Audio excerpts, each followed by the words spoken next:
Welcome to Echoes of My Imagination. My name is Tracy Lee. Sit down, relax, let me tell you a story. Today's story is called The Bonesinger of Dustvale, where dust held memory and a single voice could summon the past like thunder rolling beneath sand. Let's get into it. Dustvale was a world of echoes, a sun-scoured desert that spanned 600 leagues in every direction. It bore no trees, no lakes, no permanent shade.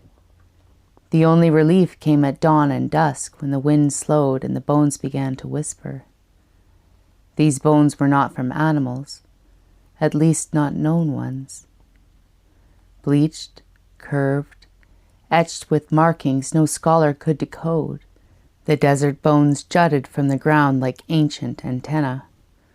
They hummed when the wind passed just right. Some said they sang, if you knew how to listen. Dustvale's people, called Karun, lived in roaming tent caravans that followed the song lines, paths of resonance embedded into the bone fields. They traded in salt, obsidian, and song itself. Among them, only one was chosen per generation to become a bone singer, a keeper of memory, history, and the sonic keys to awaken the bones. This is the life of one such keeper. Her name was Ayatrin, and her voice was the last one the desert would ever remember. Ayatrin was born during a sandquake. The sky had turned amber, the ground had cracked open, revealing a spiral pattern of rib bones 20 meters wide. Her mother birthed her atop the central bone. The moment she emerged, the ribs began to chime, tones vibrating like wind chimes made of crystal. She did not cry. She sang. A long rising note like birdsong in reverse. The caravans knew then this was no ordinary girl. The bones had chosen her. At 7, Ayo is placed into the harrow tent, a pitch-black space surrounded by whispering bones. The child was left for 3 days, fed only wind and silence. If she returned without madness, she would become the apprentice. Aya not only returned sane, she returned changed. Her hair had bleached white. Her skin shimmered faintly in moonlight. She could now hear words within the bone music. By 10, she could mimic the sound of any bone species in Dustvale. By 12, she was singing lost languages. She could summon buried memories from bone fields with a single tone, showing ancestors' dances, death rites, secret messages encoded in sound waves. But her power grew heavy. Every song she sang, she remembered. She remembered deaths, not hers, wars never fought in her time, births and betrayals of those long gone. Her mind became a map of grief, and she began to walk alone. At 17, a great bone tower, called Hollow Spire, began vibrating non-stop. Carrion elders feared collapse. The vibrations grew louder, deeper. People began dreaming of cities crumbling. They begged Aya to intervene. She climbed Hollow Spire and placed her hand upon it. She sang a 3-tone chord. The vibration ceased. And suddenly the entire tower lit from within, glowing with images of civilization lost beneath Dustvale, a people who had tried to preserve themselves not in stone or metal, but resonance. Aya learned that Dustvale had once been a thriving crystalline society, whose technology was based entirely on sound harmonics. The bones were not corpses, they were instruments, containers of knowledge, memory, healing, and sometimes weaponry. And they had chosen her as their mouthpiece.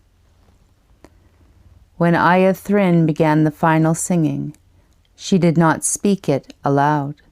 There was no farewell, no ritual marking, only the gathering of a circle of sand-glass beads, each one filled with powdered bone of a specific resonance type. They represented the 12 known harmonics of Dustvale.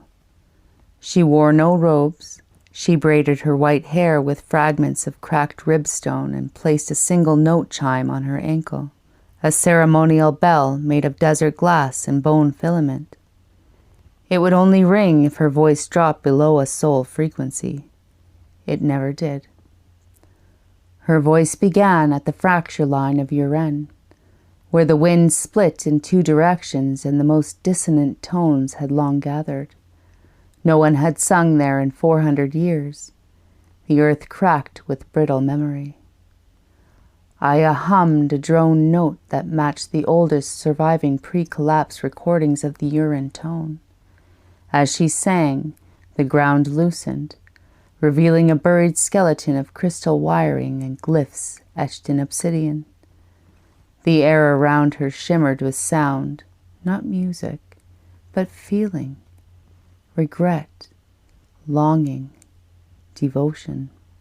She placed the first bead into a hollow at the base of the exposed bone and whispered, "You may rest." A wind stirred, and the hum ceased. From there, she walked the ancient song path in winding spirals, hitting 12 sacred waypoints, each with their own bone dialect and harmonic memory. At each site, she released a different tone or rhythm. The surrounding bone fields would respond, either with an echo, vibration, or dust uplift. Some sang back, some disintegrated in light, their purpose complete. She never looked back. By the 7th site, her body began to glow faintly, not light, but vibration made visible. The note chime at her ankle began to sing of its own accord, harmonizing with her. Her voice cracked only once, at the burial site of her mother, whose face she had never seen. The bones did not respond, but the sky shifted from amber to lavender, and that was answer enough. At the 9th spiral, she began to speak between songs, uttering full names of the dead, pulling them briefly into coherence, like sound-made ghosts. Some danced in dust, others wept wind. At the very center of the Dustvale spiral, beneath the breath rib where she was born, Aya stopped singing. She knelt, removed the chime, and inhaled. Then, just once, she exhaled a note that was not a tone, but a chord of all 12 harmonics braided together. The desert stilled. A pulse rose from the bone below, like breath from the ancient world. And then silence. Total, aching, sacred silence. The bones had heard. They were complete. Aya's body dissolved into patterned light. Her final breath scattered into the sand. But the note she sang remains encoded in Dustvale's wind, imperceptible to most, but alive. Those with tuned hearts might still hear it, a single rising note, shaped like grief, ending like hope. And that's it for today. Thanks for listening to Echoes of My Imagination. I'm Tracy Lee. Don't forget to subscribe, follow, and share, and I'll catch you next time.